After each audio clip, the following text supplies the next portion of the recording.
At one time, all of the continents that we know today were all connected at one time.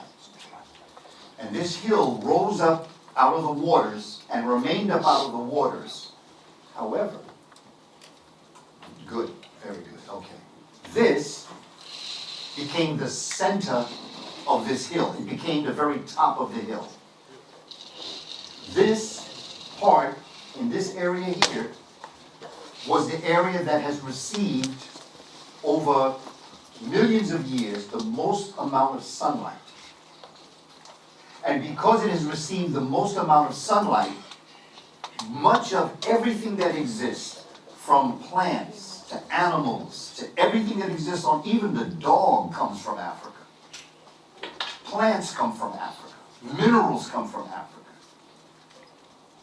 Because of the nature of the relationship of the sun to this hill. Now, what becomes important about this hill, I want you to focus on this area here. Because this is the area that has received most of the sunlight for the millions of years. Now, what's going to happen over more millions of years? Life forms are going to come, things are going to occur, but one of the important things that is going to occur is the fact that there's going to come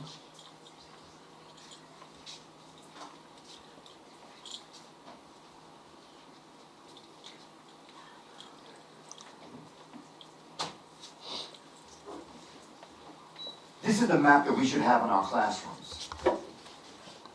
The Mercator map that we use in most of our classrooms and that we use in general were developed through mercantilism. It was another form of a map, of an ancient map, Birilis, that came from Africa. But the Mercator map is the map that we use in our classrooms. Most of the maps that you see look like that.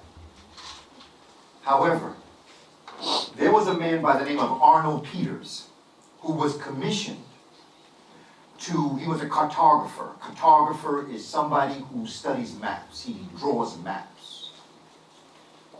And what he developed was another map, but this map was done by the research done by spaceships from outer space that took pictures of what the Earth actually looks like, what the continents actually look like. It's called fidelity. It means that you're accurate. The Mercator map is not accurate. It does not show Africa for its true size. It doesn't show. After these continents, remember Pangaea, after these continents separated, because remember Pangaea will show you that they're all connected. But because of volcanoes and other things that happened in this hill, they began to separate. And then part of them separated, they became islands and all the other things that we have. One day in California, in the United States, in California, I tell people all the time, if you have friends in Los Angeles, one day Los Angeles is going to be an island. The westernmost part of California is one day going to eventually break away from continental United States. So get ready for it. And that's how the Caribbean islands came into existence. This actually shows you that Africa is much larger as it relates to its actual size. There is, when we deal with Kush and Kemet, you're dealing with, this section of Africa here. Right there.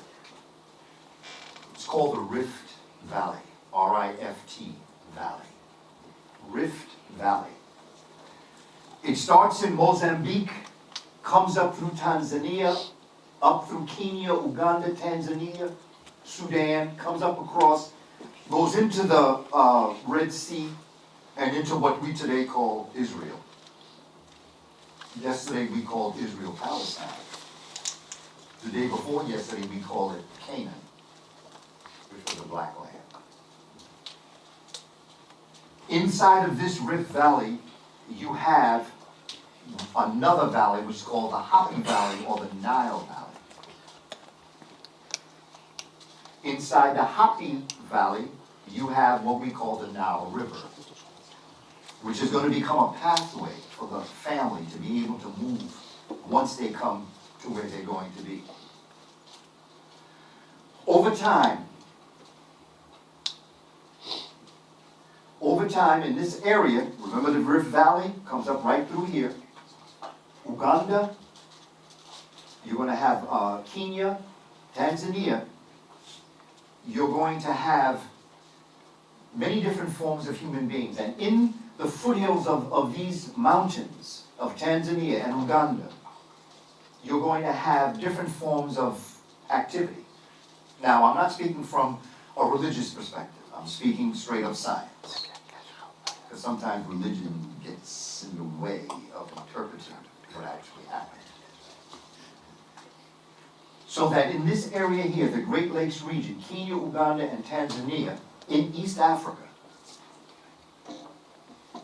there is only one race on our planet. That's the human race. And that human race was conceived and born, nurtured, educated, sustained in Africa. And when they got their show together, then they took it on the road. So it becomes important that we understand there is only one race, and that's the human race. And every human, no matter if they're in Holland, or if they're in Germany, or Japan, China, the United States, everybody, if you backtrack your family, lineage, all of us, even if you're from Ghana and Nigeria, that's not where you're originally from, your people traveled west from this area. And I'm going to show you a map that's going to designate exactly how Africans moved out of this valley area into other parts.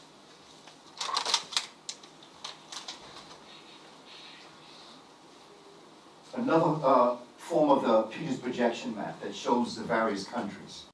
These countries didn't exist before 1885 in the Berlin Conference. Here is the movement of Africans that are going to find themselves moving up out. They're going to travel in all this area here. This is where they're from. Remember this now. Remember Pangaea, and remember what I showed you. This is where the sun was shining brightest on the top of that hill. So I want you to remember that, because this is where everything is going to come up out of this area here. Now, in science, I'll give you 3 laws. Because you see, when you come in and discuss this with folk, you've got to be very scientific with them, because they're going to try to blow you out the water. There's a law called Glosier's law. G-L-O-G-E-R, apostrophe S. Glosier. There is Bergman's law. B-E-R-G-M-A-N. And there's Allen's law. A-L-L-E-N. These 3 laws show scientifically how, first and foremost, the original human beings would have had to have been well melanated, would have to have been very dark in complexion. How their bodies would have been formed, and why their bodies would have done what they did in terms of the length of arms and limbs and things like that. This is science. This is not personal. Science has already proven this now. The problem is that they still don't want to put it in the books. But science is here. We already know this. And we have to get to a point where we're not going to argue this anymore, because there's too much that we have to do. And we'll talk about that these next couple of days, because there are certain things that we just got to get to understand what it is that we have to do now, specifically for our community, but intentionally for our children. The time I spent with those young people this morning was just phenomenal. They're ready. Our children are ready. I've spent, for those that may know, may not know, I spent my life in education in Bronx, New York. I retired from education in July of 2009 after 31 years with our children. I'm an early childhood licensed teacher. I taught 5-year-olds and 6-year-olds. Can you imagine that? Sitting on the floor, reading books, and just... I could write a book on my experiences with children that came to me and said, "You look like my daddy. Can I call you daddy?" I wish you were my daddy. To which my answer was, I am your daddy. Because it is an African tradition that every elder in the community is Baba. And every elder female is Mama. And although I didn't bring you in biologically, I am responsible for you once you're in my presence. And if we're concerned about what's happening to our children, no, I know, I'm not going to say here, but I know in places I go, New York, people always are wondering, they say, what's wrong with the children? I carry this with me just for when they ask me that question. You see this? It's a mirror. So when adults say what's wrong with the children, I bring the mirror out and say, this is what's wrong with look. Because we have to take that full responsibility for our children. We have to take responsibility for our children, and we have to educate them. And we have to put ourselves and take our energy, because we know what's happening. We know what's happening. We see what's happening. And I'm speaking for New York. I don't disrespect places I visit. But if what I'm saying sounds right, then you know what I'm saying too. But in New York City, the Board of Education is not failing our children. In fact, they're succeeding in their purpose. Because their purpose is to miseducate our children. We are not doing what we should be doing. And this is why I visit communities here and in other places to share this information, because this is what our children need to see. From my experiences, this is what, when they see things like this is what takes them to the next level. And we just have to get to the point where we get bold enough, strong enough, brave enough to be willing to face this. So the area there where the sun, what's the name exactly for jail? What's the name of it? Well, this area is called the Great Lakes. This area here is called the Great Lakes region. Okay.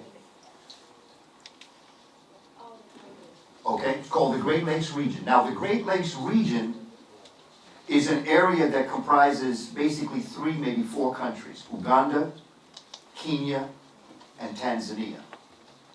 But the origin of the human family includes parts of Uganda, Burundi, Rwanda, Congo, and Southern Africa. Science is seeing this. In fact, last year they found bones that in Southern Africa that pushed the human family back another 1,000,000 years. When we start doing our own research, we're going to take our family back millions and millions of years. We've been around a lot longer than what these books are telling us.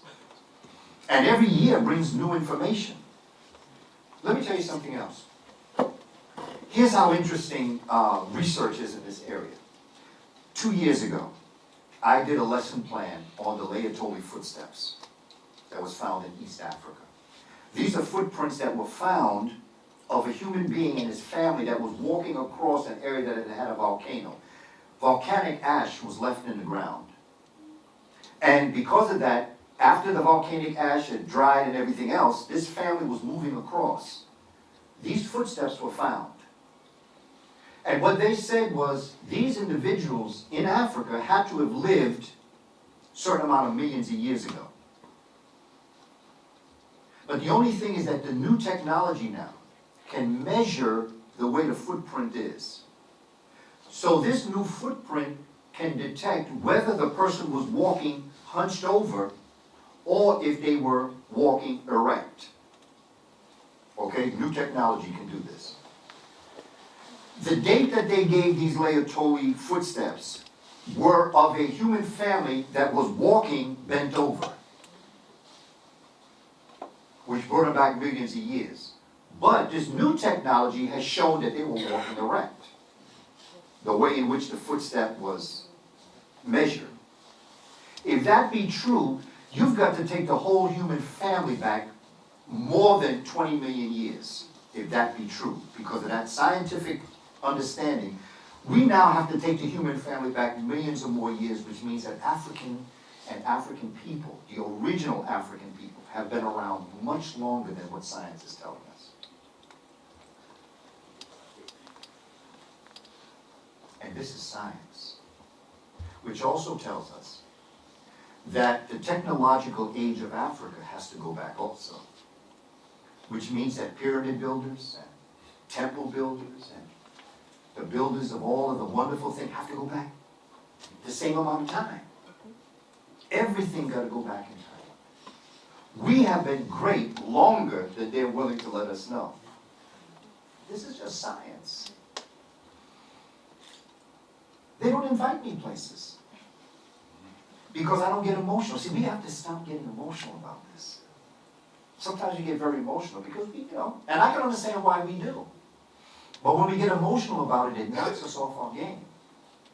But when I put my evidence up on the table, when I show these different types of scientific information, I know they don't have a leg to stand on in our discussion because you've got to show me that you've done your research too.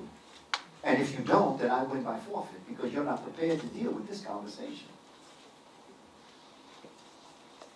So we have to get very scientific. Don't get personal. Don't get emotional. Just deal with the facts because the facts will set you free. They're here.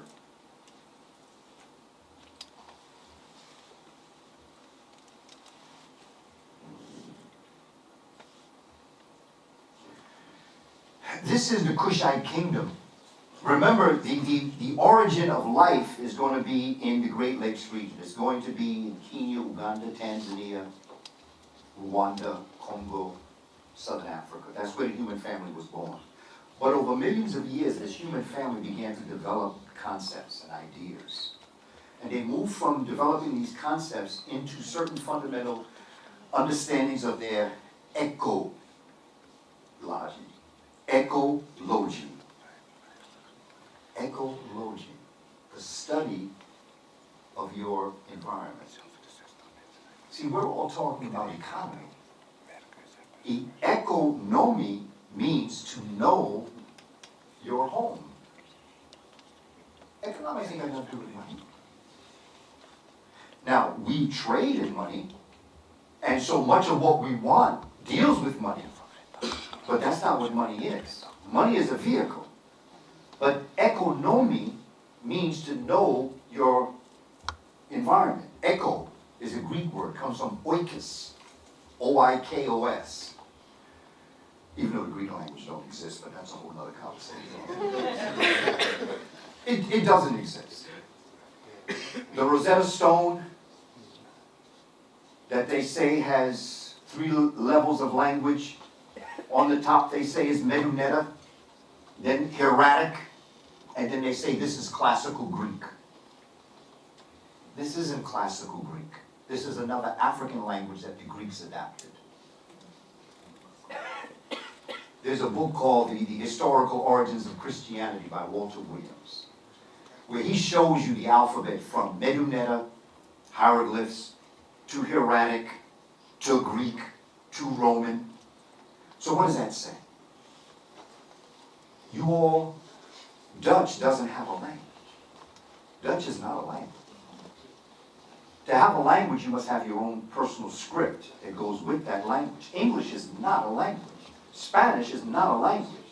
German is not a language. They all use what they call Greek script. Make sense? Like blessing, right? What does blessing mean? Blessing. What does it mean? Ain't I speaking your language? Yeah. Oh, okay. I just want to make sure. Because Sister Ruth and I have been saying bless you for a while, and I want to make sure.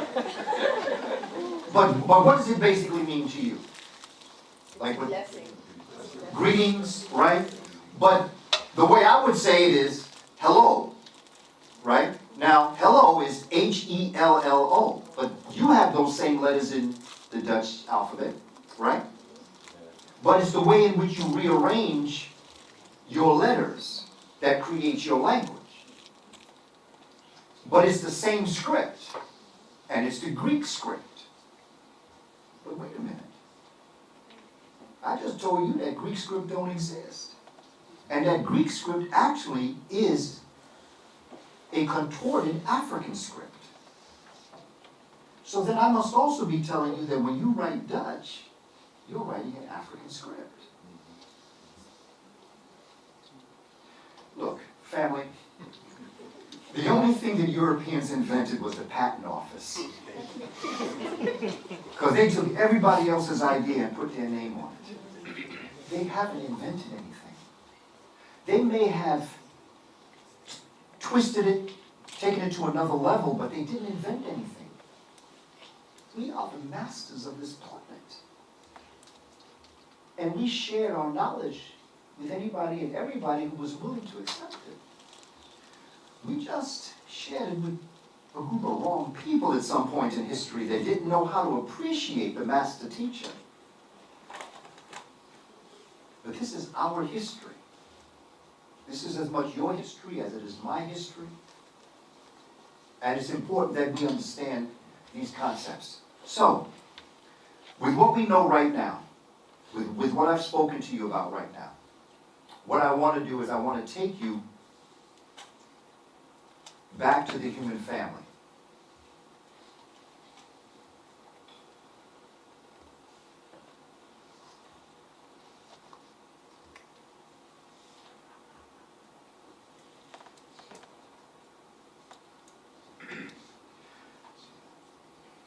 Millions of years ago,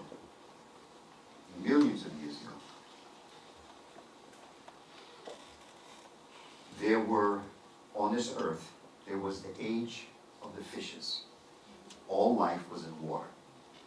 Age of the fishes.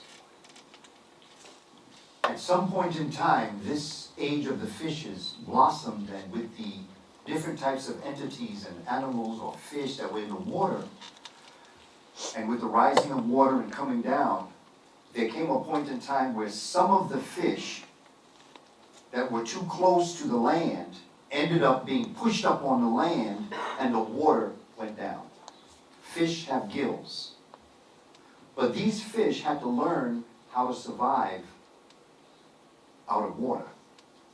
So over millions of years, some of them died, but some of them began to convert their gills that are outside into lungs which are on the inside.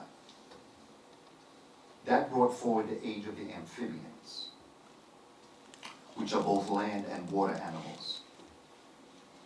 Then these amphibians, some of them returned back into the water, some of them stayed out all the time.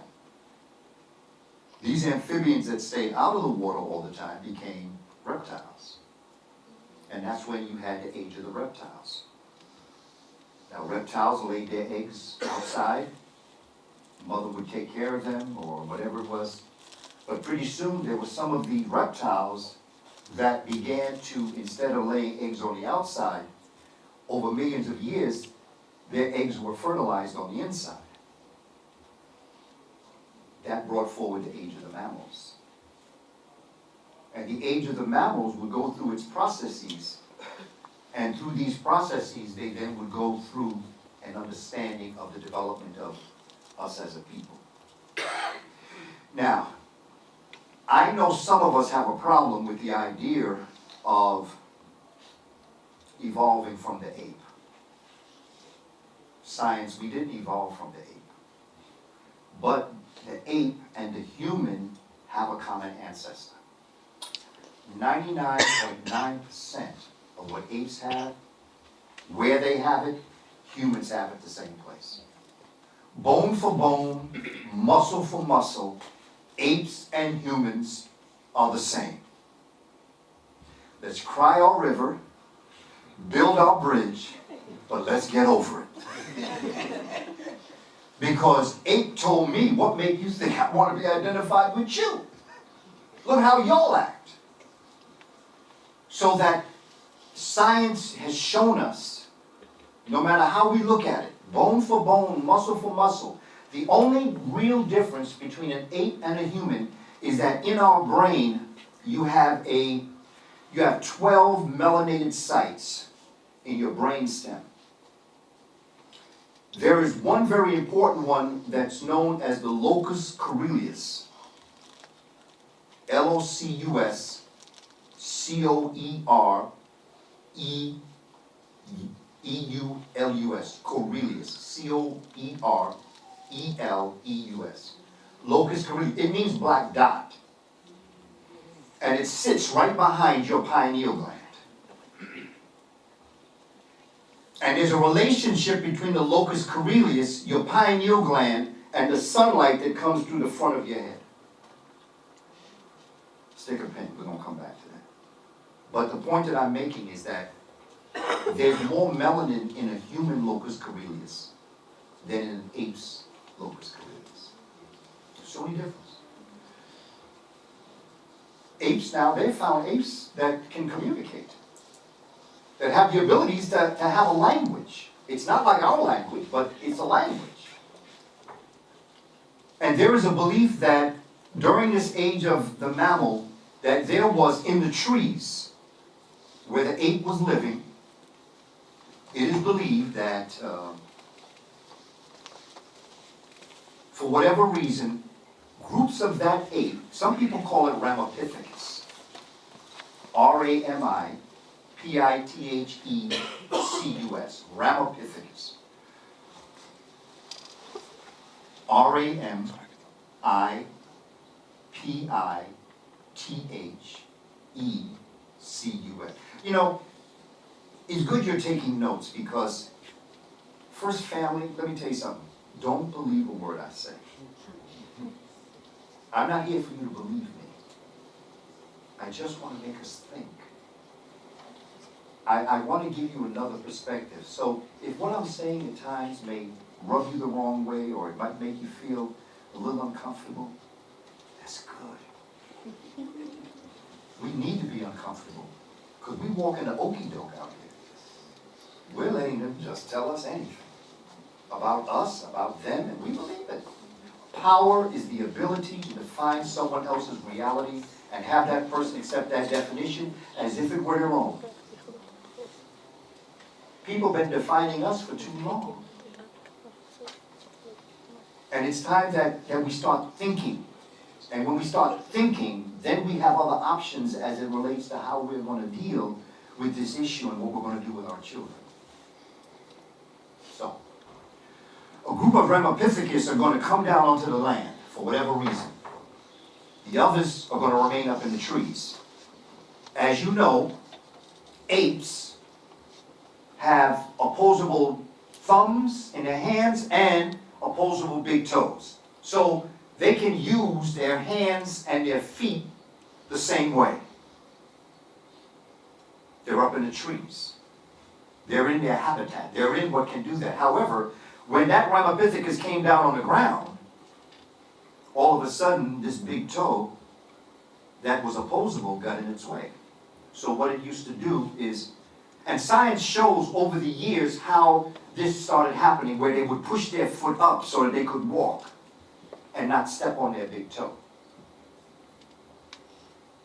They kept doing it until nature has it so that if there's an imperfection around what it is that you're doing, nature will have you born without that imperfection. So pretty soon what was this big toe that was opposable became stationary. And that's why our toes look like that. And when we walked, when we were in the trees, we had 100% mobility. I mean, we could move feet, hands, just, you know, that Tarzan look kind of thing. Just move through. That's 100% mobility. You have a lot of mobility. However, those that came down on the ground lost that ability to use their feet the way they use their hands. So they lost 50% mobility. But they gained 50% stability. So they could walk with no problem, stable, but what did that do? That freed up their hands. Which is now going to move into another concept which we're going to get into. The first human family that is believed to have been on a planet in Africa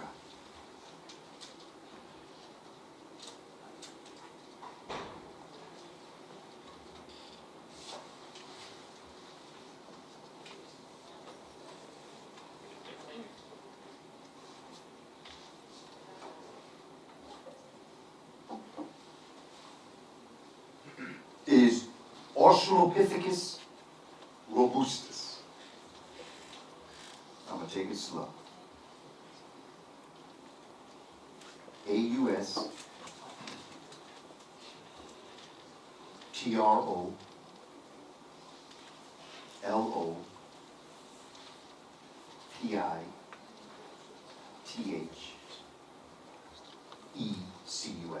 Australopithecus. Australopithecus. I don't know if you can see it that well here, but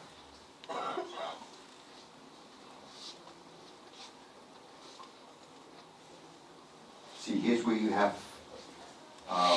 Ardipithecus, Ramidus, Australopithecus. They have a lot of different names. The research I'm using is Dr. Sheikh Anta Diop's book, Civilizational Barbarism. Australopithecus robustus, R-O-B-U-S-T-U-S. Australopithecus robustus means robust. It's a very thick human, heavy boned. And it's going to lean over when it walks. Okay, it's still hunched over. Australo means southern. Australopithecus robustus, robust, big, thick. From Australopithecus robustus is going to live, act, eat, think.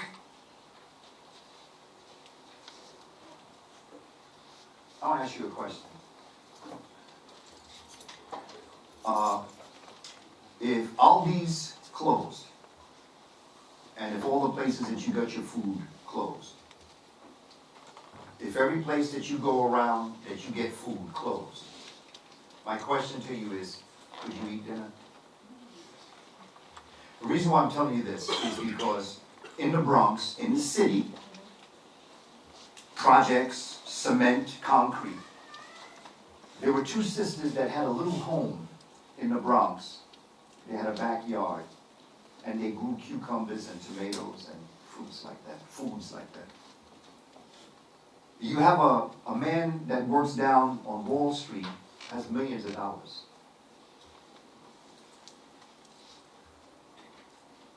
But if the stores where you buy food close, no matter how much money that man had, he can't eat.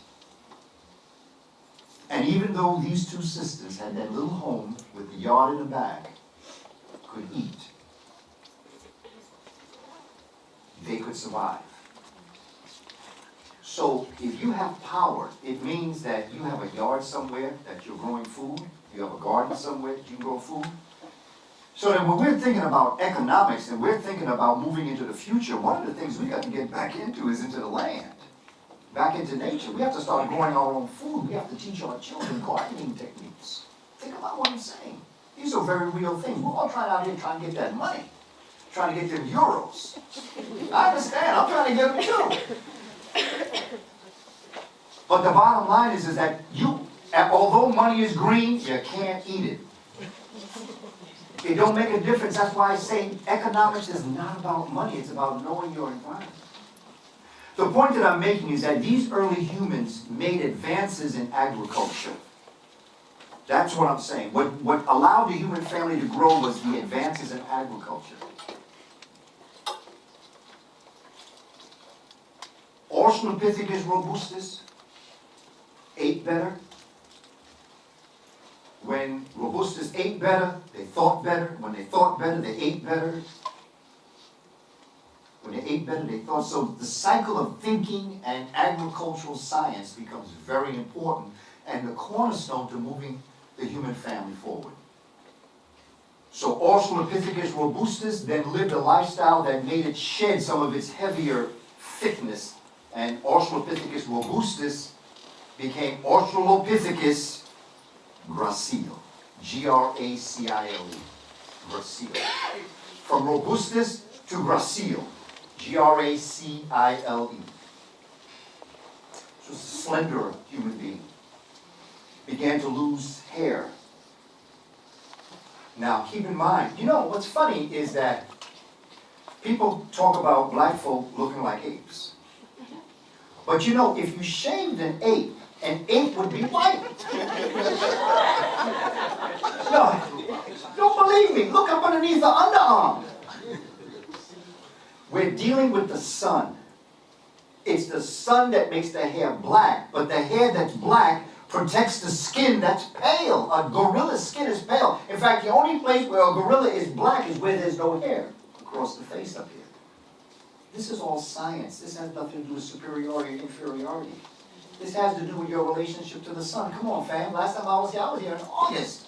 We was brown back then. Look at us now. We done lost that brownness, some of us.